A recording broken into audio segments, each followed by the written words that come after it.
Hello, and welcome to Fusion Writing, where building character meets creating structure. And we are ready to go down to some specific details in the map program today for our new topics of the week.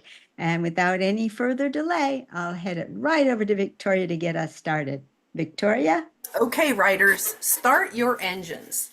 So, as I said in the compass yesterday, one of the problems that writers consistently ask me for help with is how do I get my character from here to there? Now, Kathleen is going to talk with you about the response group. When things are going your character's way, how do they handle it? That is the exact counterpoint to what I'm going to talk about, which is it doesn't matter if things are going their way or not. What I'm focused on is what is that outcome? What is their reaction? So in order to start thinking about that, I've drawn you a most excellent expert card. So what you're seeing is you just have your little character. You have a W bubble, which means it's what they want. And then you have an X, a Y, and a Z, and a bubble for what that equals. So you could have as many outcome bubbles as you want, but let's think this through. In the beginning, you have a character and they want something, they're seeking something, maybe there's something that they need in their life, there's something they're facing. Whatever the situation is, this character has to get from one point to another point. So how are you going to visualize that?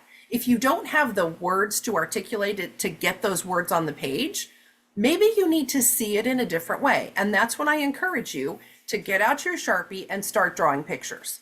Because if you begin with your character here in this spot and you think about what does that character want? What does this scene need to do?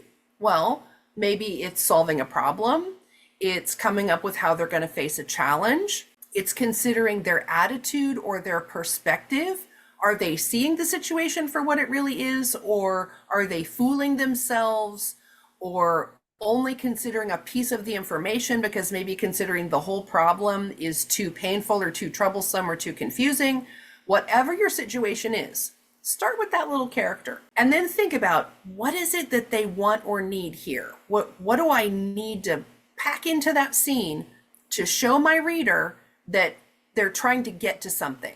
And then what does that look like? That's where your XYZ bubbles come through, or your A to Z bubbles, or however many you need. Don't limit yourself to the potential outcomes. That's the key to this lesson.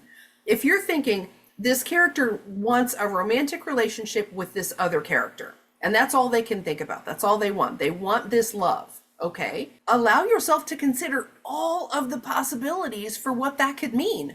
Maybe it means that they come up with the plan to meet the person and they endear themselves to the person and they get a relationship. That would be a positive outcome. But allow yourself to consider, what if they don't?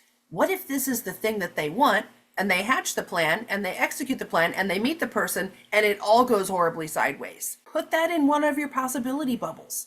It doesn't mean you'll necessarily use it now, but what you're doing is you're priming your writer's imagination, maybe down the road, to consider, ooh, I got them together in chapter 4, but now that I'm in chapter 15, I can go back to that diagram and see, what if it turns out that this person isn't who they thought they were? Now you've got a conflict for that chapter. So as you're unpacking what this plot model could look like, allow yourself to consider all of those options. With that said, there's one caution, and that is to be careful of what we call the everything diagram.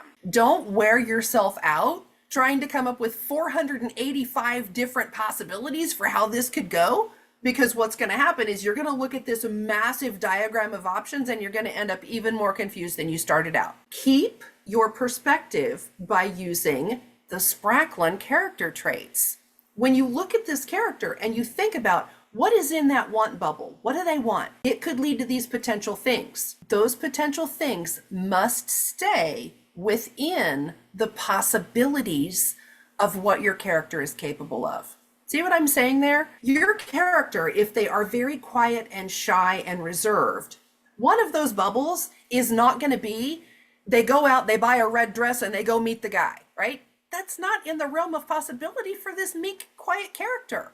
So you have to stay within the realm of your character development. And that's the final thing that I will say. is the true hint to making this work is to do your thorough character development, those character traits up front, lock that in so that you know who this person is and what's governing them. And then when you start toggling and gaming out what could potentially happen in this scene where you're trying to build a bridge between a scene and an outcome, you know what those possibilities could be, and you limit yourself to what's really within the realm of conceivable for this character that you've developed. So those are your 3 tips. Develop out your character thoroughly, lay out that scene in a visual way so that you can see the potential sequels, the potential reactions, and then start wrapping words around what that could look like in order to bridge the gap between where that character is to where you want them to be. So with that said, I will say, join us over at LiLLiPub.org, where we continue these conversations throughout the week. We've got new novelists joining us. We've got super active workshop groups where you can jump in and talk about these things or anything that you're working on and get answers. We are available to you 7 days a week, so come and join us because we would love to talk about these things with you and help get your characters off the ledge and into the story. So with that, I will throw it over to Kathleen. Oh, Victoria, I love that. Getting your characters off the ledge and into your story. That's beautiful. And we are lighting up over in LiLLiPub. My goodness, everyone was so active this weekend. Conversations in all of the different areas. It was exciting to see people interacting and stories being developed and reading segments of people's writing. It's starting to become the community that I dreamt of. And it can use you too. We've got room for you. Come and join us. And I would love to read your stories. I know Victoria would. And our members would love to read your stories. Well, I promised you some work on the response group of the empathy characters. Now, response is all about how does your character handle it when something good comes their way. Now, we all know about challenge. I mean, we write the journey, we write the battles, we write the struggles, but sometimes things come along that are just plain wonderful. And how is your character going to respond? This is a great place to be thinking about your villains too, because a lot of times that gap between the way the good guys respond and the way the villains respond will show their villainy. And you can, early on in your story, take this innocent looking character, include your reader in that he's a bit suspicious by showing how he reacts or doesn't react when something good happens to him. So let's explore a little bit about the character traits that lie in that group called the response group. Well, the first one is the simplest of all, gratitude. Someone gives you something nice and you say, thank you. You feel gratitude. You're delighted to have this wonderful thing given to you. Sometimes the thing that is given to you was given to you even possibly in your infancy, in your birth. Maybe some of the characteristics of your own physique came to you from your parents by birth. And we have to remember also to be grateful for the gifts that came to us from our parents from the earliest days.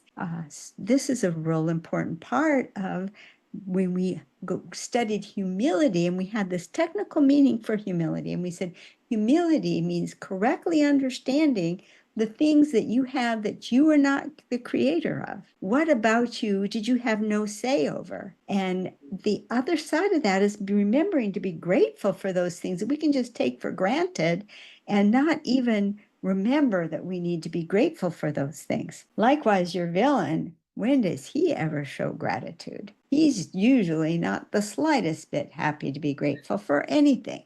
Then comes the character trait of generosity. What is the most natural response to what you've been given is to share with others. Pay it back or pay it forward. They're both beautiful forms of generosity. I love the fun thing of people just doing random acts of kindness. It just delights my heart that someone would suddenly be surprisingly gifted with something. And generosity and having a generous spirit is just looking out at other people and the joy of seeing someone else be happy. That is priceless. You think you've given a gift, but what a gift that you've received if you can look at all the other people around you and delight in their joy. That is a tremendous gift because then you'll have so many more opportunities in your life to be happy. So if you think about that, the villain is not going to look at a beautiful necklace that a woman has been given, maybe for a birthday gift by her husband, and say, "Oh, you look beautiful in that necklace. How delightful that you have it. Oh, I'm just enjoying seeing you wear it." No villain can handle that. No, a villain is going to say, okay, I think I saw that. That's probably mentally weighing it. Okay, 750 to maybe 1250 in dollar value, and I could get it how? So the villain is only looking out for himself, and so he has only very few opportunities to have happiness. And so he's actually damaged and doesn't know it. Well, the third part of response is transcendence. Transcendence is a little bit difficult to explain because transcendence has to do with things that are not a part of the immediately visible world. But we have, of course, all experienced it. Think about the times that you've been just blown away by music or a beautiful event or a wonderful evening with friends, and you're just taken aback by how wonderful it was. Well, that's an experience of transcendence. Transcendence is whenever we're pulled up out of ourselves and out of our normal life into just a feeling that there's something more beyond that's wonderful out there, and opening ourselves up to that. And if the degree to which your character can open himself up to the transcendence, that character can get power that otherwise would not be accessible to them. And that is a beautiful sight when you see the confident power of your hero charging out there just by the rightness of their cause, letting that drive them. Now compare that to the dark side of this one, because the crazy thing about the dark side of this one isn't that the villain is incapable of reaching out for higher power. He's equally capable of reaching out for powers beyond his own, only they're not the nice ones. And he can be equally driven by strong powers that drive him in a very, very bad way. And that can make him a very tough villain to conquer. But I don't want to end this on the downside. I would rather end it on the exciting side of seeing how our hero is going to manage to overcome that villain. And if you want to talk more about how we can do that, just as Victoria said, come on over to LiLLiPub. I'll tell you right now, the conversations are warm, friendly, delightful, and very much on track towards helping you be the best possible writer that you can be. My dream for LiLLiPub, I'm actually watching it happen, is that we will get to see people with an interest in writing become great writers and become authors of great books. And we're just watching people blossom right before our very eyes. And I'd love to see what you're writing and have you join us as well. So come on over to LiLLiPub and join us this week. Turn it over to Victoria for the closing words. Oh, I can't possibly top that. That sums it up perfectly. We just can't wait. We can't wait to meet you and work with you and have you on board in our amazing community. So many people have been put off or burnt out from online community troubles. I mean, we've all experienced it. I know I have unsubscribed from many things because it's just not worth it. It's not friendly. It's not supportive. There's no interest in helping to lift you, the participant, up. That's why we founded LiLLiPub. We want to be there to help lift you up, give you a little bit of encouragement, a little bit of tough love, but always in a kind way to make you the best writer that you can be, and to share your stories. We can't wait to share what you're working on and share what we're working on too. So come join us. We continue the conversation the whole week through, and then every Monday we reset and go again. So we look forward to seeing you over there. Thank you. Bye-bye.